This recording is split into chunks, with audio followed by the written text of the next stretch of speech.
नमस्कार, आप देख रहे हैं के न्यूज नेशनल और मैं हूं आपके साथ में शोभित पाठक। तो रुक करते हैं महत्वपूर्ण सुर्खियों पर। 2+2 वार्ता में अमेरिका ने की भारत से अपील, रूस के साथ बड़े हथियारों के सौदे से करे परहेज। कश्मीर का रोना रोने वाले पाकिस्तान के नए पीएम शहबाज शरीफ को राजनाथ सिंह ने अमेरिका से दिया संदेश। पंजाब के अधिकारियों के साथ दिल्ली के सीएम अरविंद केजरीवाल ने की बैठक, कांग्रेस ने लगाए गंभीर आरोप। मारियुपोल मेयर का चौंकाने वाला बयान, कहा रूसी हमले में शहर में मृतक का आंकड़ा हो सकता है 20,000 के पार। और डॉलर की बढ़ती कीमतों को लेकर श्रीलंकाई पीएम ने जनता के प्रदर्शन को ठहराया जिम्मेदार, प्रधानमंत्री के संबोधन के बाद भड़के लोग। भारत अमेरिका के बीच 2+2 मंत्री वार्ता में अमेरिकी विदेश मंत्री एंटनी ब्लिंकन ने कहा है कि अमेरिका सभी देशों से रूस के साथ बड़े हथियारों का लेन देन नहीं करने की अपील कर रहा है। भारत और अमेरिका के रक्षा और विदेश मंत्रियों के बीच 2+2 मंत्री वार्ता के दौरान यह पूछे जाने पर कि क्या वॉशिंगटन S-400 वायु रक्षा प्रणाली की खरीद पर भारत पर प्रतिबंध लगाने पर विचार कर रहा है, तो ब्लिंकन ने कहा कि हम सभी देशों से रूसी हथियार प्रणालियों के लिए बड़े लेन देन से बचने का आग्रह लगातार कर रहे हैं, विशेष रूप से उन हालात में जब रूस यूक्रेन में लगातार हमले कर रहा है। हमने अभी तक जो है कानून के तहत संभावित प्रतिबंधों या संभावित छूट के बारे में कोई निर्धारण नहीं किया है। जयशंकर रक्षा मंत्री राजनाथ सिंह के साथ सोमवार को भारत अमेरिका के बीच जो है 2+2 मंत्री वार्ता में भाग लेने के लिए वॉशिंगटन पहुंचे थे। अमेरिकी विदेश मंत्री एंटनी ब्लिंकन का मानना है कि सैन्य उपकरणों के व्यापार में भारत और रूस के बीच एक लंबा इतिहास और लंबा संबंध है। उस रिश्ते ने ऐसे समय में जोर दिया है जब हम भारत के लिए भागीदार बनने में सक्षम और इच्छुक नहीं थे। अब हम इस तरह के भागीदार बनने में सक्षम और इच्छुक हैं। भारत के लिए पसंद का सुरक्षा भागीदार बनने के लिए एक संयुक्त संवाददाता सम्मेलन को संबोधित करते हुए अमेरिकी रक्षा सचिव लॉयड ऑस्टिन ने कहा कि संयुक्त राज्य अमेरिका भारत के साथ सैन्य आधुनिकीकरण पर सक्रिय रूप से चर्चा कर रहा है।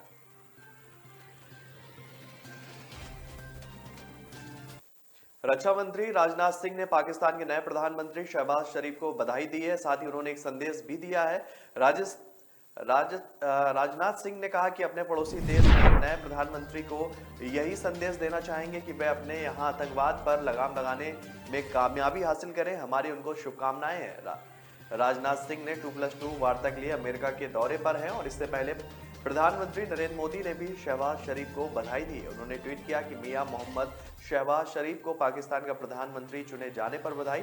भारत क्षेत्र में शांति और स्थिरता चाहता है जो आतंकवाद से मुक्त हो, ताकि हम अपनी विकास चुनौतियों पर ध्यान केंद्रित कर सकें और अपने लोगों की भलाई एवं समृद्धि सुनिश्चित कर सके। शहबाज शरीफ प्रधानमंत्री का पद संभालने के साथ ही कश्मीर का उन्होंने राग भी अलापा है।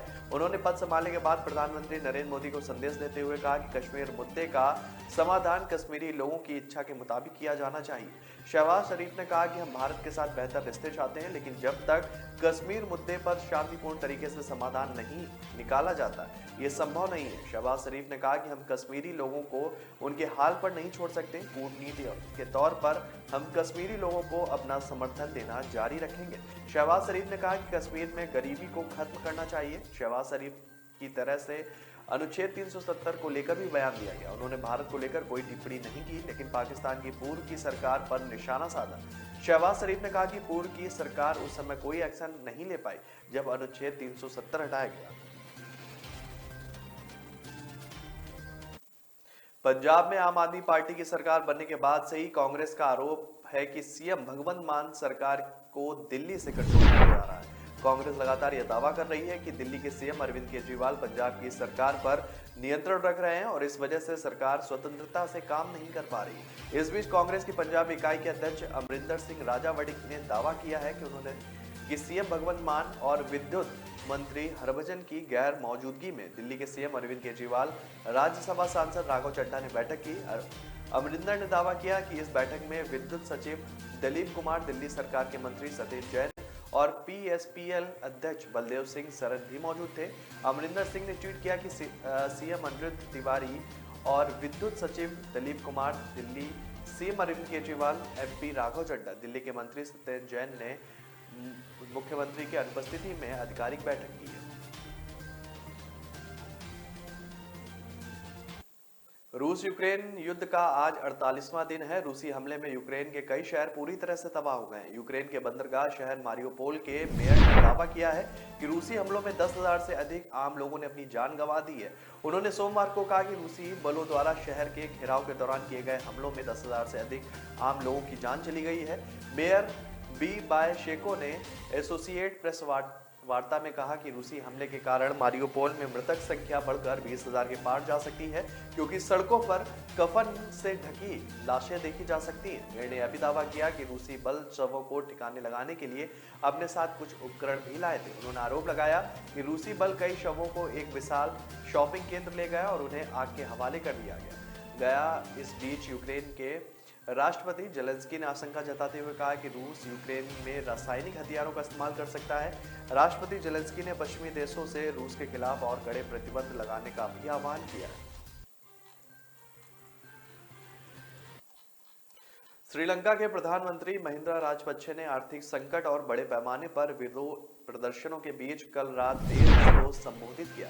देश की जनता से धैर्य बनाए रखने की कोशिश में प्रधानमंत्री ने लोगों को और भड़का दिया। प्रधानमंत्री राजपक्षे ने डॉलर की बढ़ती कीमत के लिए जनता को जिम्मेदार ठहराया। राजपक्षे ने जनता से कहा कि आपके विरोध के हर सेकंड में हमें डॉलर में नुकसान हो रहा है। राजपक्षे ने जनता से धैर्य बनाए रखने और सरकार को स्थिति का हल निकालने के लिए समय मांगा है। प्रधानमंत्री ने आगे कहा कि आपके विरोध से हम हर सेकंड डॉलर का नुकसान झेलना है। राजपक्षे ने इस दौरान यह भी आरोप लगाया कि विरोध करने वाले लोग श्रीलंकाई युद्ध नायकों का अपमान कर रहे हैं। उन्होंने कहा कि liberation tigers for Tamil Eelam के विरोधियों के खिलाफ लड़ाई लड़ने वाले युद्ध नायकों का अपमान किया जा रहा है। प्रधानमंत्री ने देश के युवाओं से आग्रह किया है कि वो ये सब ना करें। राजपक्षे ने अपने संबोधन में यह भी कहा कि देश की जनता को इस स्थिति में नहीं डालने के लिए हमने युद्ध समाप्त किया।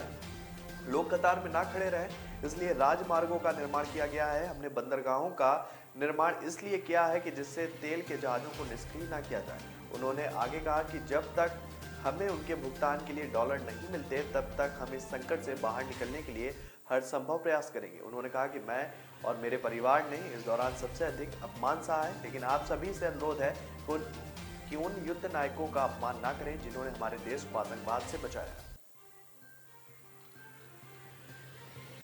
तो ब्रेक पर जाने से पहले रुक करते हैं महत्वपूर्ण सुर्खियों पर।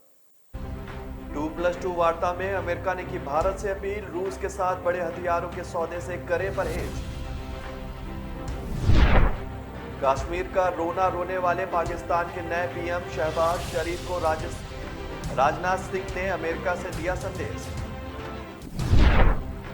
पंजाब के अधिकारियों के साथ दिल्ली के सीएम अरविंद केजरीवाल ने की बैठक, कांग्रेस ने लगाए गंभीर आरोप। मारियोपोल मेयर का चौंकाने वाला बयान, कहा रूसी हमले में शहर में मृतक का आंकड़ा हो सकता है 20,000 के पार।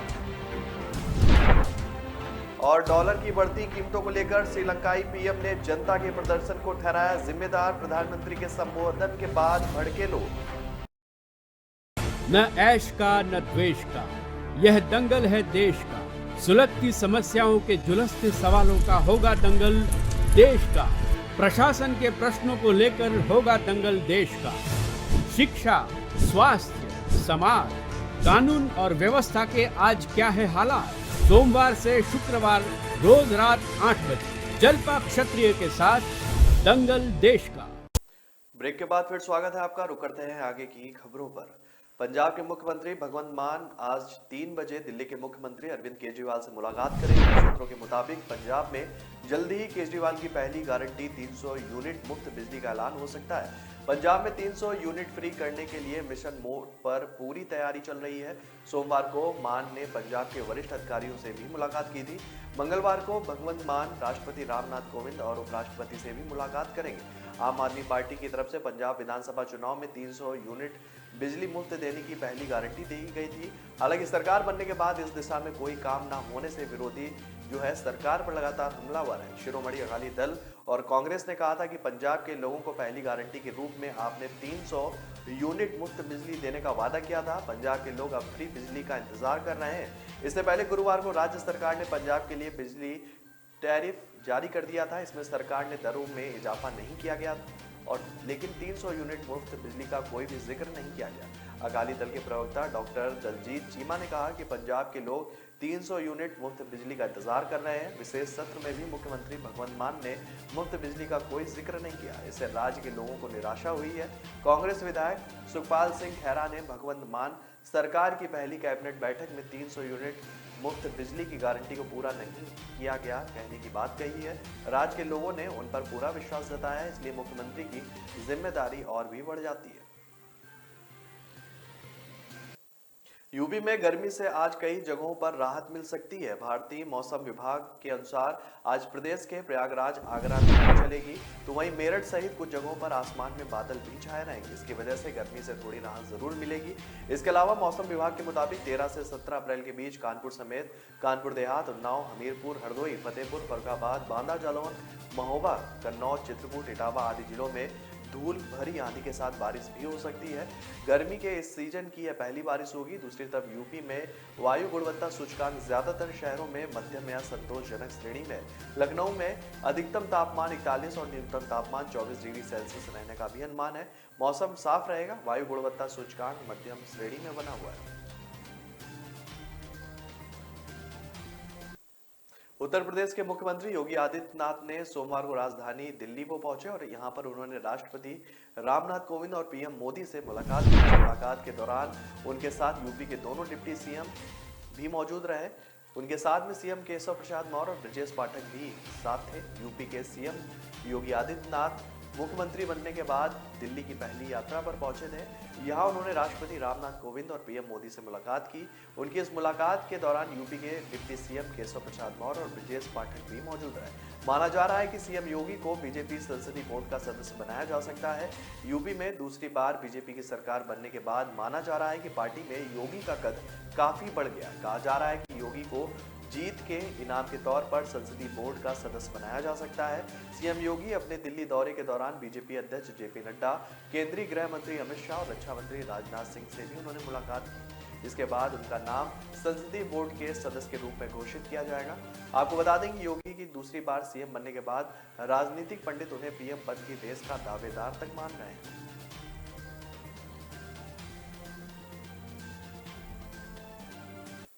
सरकारी तेल कंपनियों ने पेट्रोल डीजल की मंगलवार की कीमत जारी कर दी है। हालांकि मंगलवार को भी ईंधन की कीमत में कोई भी बढ़ोतरी दर्ज नहीं की गई। गौरतलब है कि आज छठा दिन है जब तेल के दामों में कोई भी इजाफा नहीं हुआ। दरअसल पिछले महीने 22 मार्च से पेट्रोल डीजल की कीमतें बढ़नी शुरू हो गई थी। इस दौरान 24 मार्च और 1 अप्रैल को दाम में कोई भी परिवर्तन नहीं किया गया, लेकिन उसके बाद से तेल की कीमत लगातार बढ़ाई जा रही थी।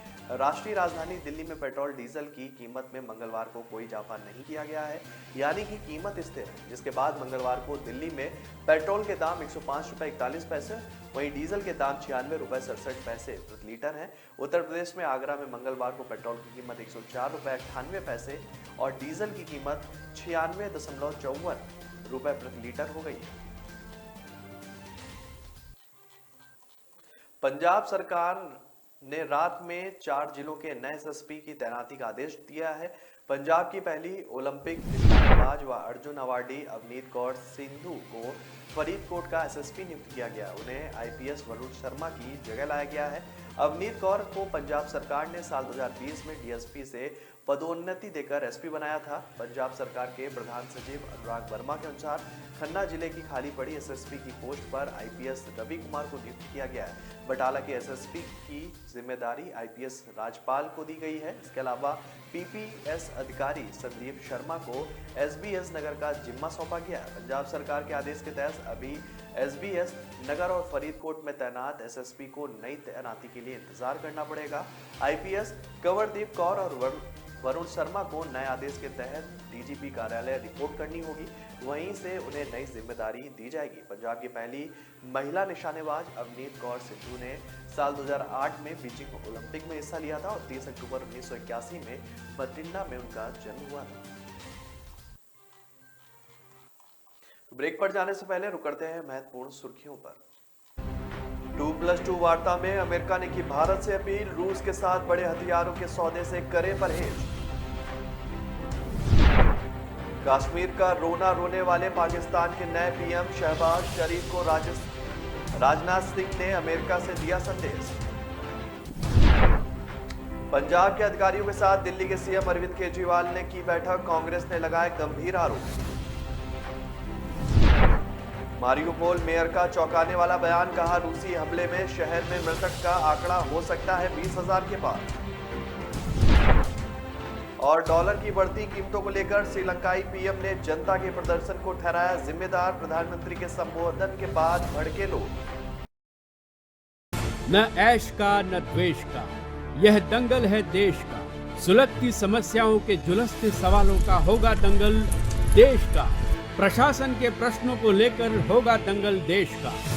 शिक्षा, स्वास्थ्य, समाज, कानून और व्यवस्था के आज क्या है हालात। सोमवार से शुक्रवार रोज रात 8 बजे जलपा क्षत्रिय के साथ दंगल देश का। ब्रेक के बाद फिर स्वागत है आपका। रुक करते हैं आगे की खबरों पर। पंजाब में हत्याएं बढ़ने के विपक्ष के आरोपों के बीच पंजाब पुलिस के डीजीपी ने सोमवार को गैंगस्टरों को लेकर बड़ा खुलासा किया है। डीजीपी वीके भावरा ने कहा है कि पंजाब में अपराध का ग्राफ लगातार गिर रहा है। सूबे में सक्रिय 545 गैंगस्टरों की पहचान कर पुलिस ने 515 गैंगस्टरों को अब तक गिरफ्तार कर लिया है, जबकि 30 की तलाश पुलिस कर रही है। उन्होंने कहा कि 100 दिनों में 158 लोगों की हत्या हुई है, जो पिछले आंकड़ों के अनुसार काफी कम है। पुलिस मुख्यालय में सोमवार को पत्रकारों से बातचीत में डीजीपी ने बताया कि 1 जनवरी 2022 से संगठित गिरोह और अपराधियों के विरुद्ध कार्रवाई करते हुए पंजाब पुलिस द्वारा आपराधिक गतिविधियों में शामिल 16 गैंगस्टर मॉड्यूलों को पकड़ा गया है। इसमें शामिल 98 व्यक्तियों को गिरफ्तार किया गया है और इनके पास से हथियारों की बड़ी खेप भी बरामद की गई, जिसमें से 4 राइफल, 68 पिस्तौल और रिवॉल्वर भी शामिल है। इन अपराधियों द्वारा इस्तेमाल किए जाने वाले 30 वाहनों को भी जब्त किया गया। नोएडा के सेक्टर 40 में बने एक स्कूल के 13 विद्यार्थी और शिक्षक कोरोना संक्रमित पाए गए हैं। शिक्षकों और बच्चों के संक्रमित होने के बाद 17 अप्रैल को स्कूल बंद कर दिया गया था। स्कूल की ओर से संक्रमितों विद्यार्थियों व शिक्षकों की लिस्ट और उठाए गए कदमों की जानकारी स्वास्थ्य विभाग को भेजी गई है। स्कूल प्रबंध परिसर ने सैनिटाइजेशन कराकर अन्य सुरक्षा उपाय अपनाने की भी बात कही है। वहीं पिछले करीब 10 दिनों से खाली पड़े सेक्टर 39 के कोविड अस्पताल में रविवार को 12 वर्षीय बच्ची को भर्ती कराया गया। स्कूल में कोविड मामले सामने आने के बाद अभिभावकों की चिंताएं भी लगातार बढ़ गई हैं। स्कूल के अभिभावक अभी से ऑनलाइन क्लास शुरू करने की मांग करने लगे हैं। इसके साथ ही बच्चों की जांच, सुरक्षा आदि को लेकर जो है अभिभावकों की सक्रियता भी बढ़ गई है। संक्रमित बच्चों के अभिभावक जहां इलाज की व्यवस्थाओं में लगे हुए हैं, वहीं उनके साथ पढ़ने वाले बच्चों के अभिभावक भी कोविड जांच कराकर अपने बच्चों की सुरक्षा सुनिश्चित कर रहे हैं। दिल्ली में एक अदालत ने उत्तर पूर्वी दिल्ली दंगा में कथित साजिश से संबंधित एक मामले में जवाहर नेहरू विश्वविद्यालय के पूर्व छात्र शर्जील इमाम की जमानत याचिका सोमवार को खारिज कर दी है। नागरिकता संशोधन कानून और राष्ट्रीय नागरिक रजिस्टर के मुद्दे पर सरकार के खिलाफ विशेष रूप से जामिया मिलिया इस्लामिया विश्वविद्यालय में दिसंबर 2019 में भड़काऊ भाषण देने के आरोपी इमाम को विशेष जज अमिताभ रावत ने राहत देते हुए इनकार कर दिया। आरोप है कि इसकी के बाद से विश्वविद्यालय के बाहर हिंसा हुई है। इमाम पर अप्रैल 2020 में देशद्रोह का मामला दर्ज किया गया था, जब दिल्ली पुलिस ने आरोप लगाया था कि उसके भाषण ने लोगों में जो है हिंसा बढ़ाई है, जिसके कारण जामिया मिलिया इस्लामिया विश्वविद्यालय क्षेत्र में दंगे भी हुए। केजरीवाल सरकार के रोजगार बजट 2022-23 में घोषित दिल्ली की इलेक्ट्रॉनिक सिटी पहल के लिए संवाद एवं विकास आयोग ने योजना तैयार कर इसे लागू करने के लिए ईपीआईसी इलेक्ट्रॉनिक प्रोडक्ट फाउंडेशन के साथ करार किया है। इसका उद्देश्य इलेक्ट्रॉनिक उपकरणों की डिजाइन, निर्माण, बिक्री और बिक्री के बाद की सेवाओं के लिए निवेश को बढ़ाना है। इससे रोजगार संभावनाओं में बढ़ोतरी होगी। उप मुख्यमंत्री मनीष सिसोदिया ने 2023 के रोजगार बजट के दौरान घोषणा की थी कि इलेक्ट्रॉनिक्स उत्पादों के निर्माण के जरिए 5 वर्षों में 80,000 युवाओं के लिए रोजगार के अवसर पैदा होंगे। इसे ध्यान में रखते हुए बाबरोला में इलेक्ट्रॉनिक सिटी की स्थापना की जाएगी। रोजगार सृजन से लोगों को महामारी के आर्थिक प्रभावों से भी राहत मिलने की उम्मीद है। सरकार का लक्ष्य अगले 5 वर्षों में 20 लाख नई नौकरियां पैदा करने का है। जेएनयू में छात्रों के बीच झड़प को लेकर पुलिस मुख्यालय के बाहर प्रदर्शन कर रहे आईसा प्रदर्शनकारियों को पुलिस ने हिरासत में लिया है। पुलिस ने सोमवार शाम बताया कि नई दिल्ली स्थित जय सिंह रोड पर आईसा कार्यकर्ता प्रदर्शन कर रहे थे, जो कि यहां पहले से ही धारा 144 लागू है, जिसके तहत इस तरह के विरोध प्रदर्शन नहीं किए जा सकते। इसलिए पुलिस ने सभी प्रदर्शनकारियों को हिरासत में लिया है। पुलिस के अनुसार 48 पुलिस और 22 महिलाओं को पुलिस ने हिरासत में लिया है। किसी भी महिला प्रदर्शनकारी के साथ गलत व्यवहार नहीं किया गया है, न ही इन्हें किसी पुलिस को जवान ने हिरासत में लिया। पुलिस के अनुसार सभी प्रदर्शनकारी को हिरासत में लेने के बाद 18 पुरुष और 6 महिलाओं को तुगलक रोड स्थित पुलिस स्टेशन ले जाया गया, जबकि 21 पुरुष और 14 महिलाओं को चाणक्यपुरी पुलिस स्टेशन ले जाया गया। बाकी 11 पुरुष और 2 महिला प्रदर्शनकारी को पार्लियामेंट पुलिस स्टेशन ले जाया गया। देर रात तक इनमें से किसी को भी नहीं छोड़ा गया।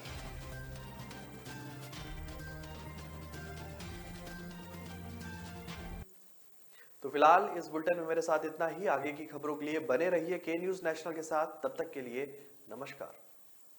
2+2 वार्ता में अमेरिका ने की भारत से अपील, रूस के साथ बड़े हथियारों के सौदे से करे परहेज।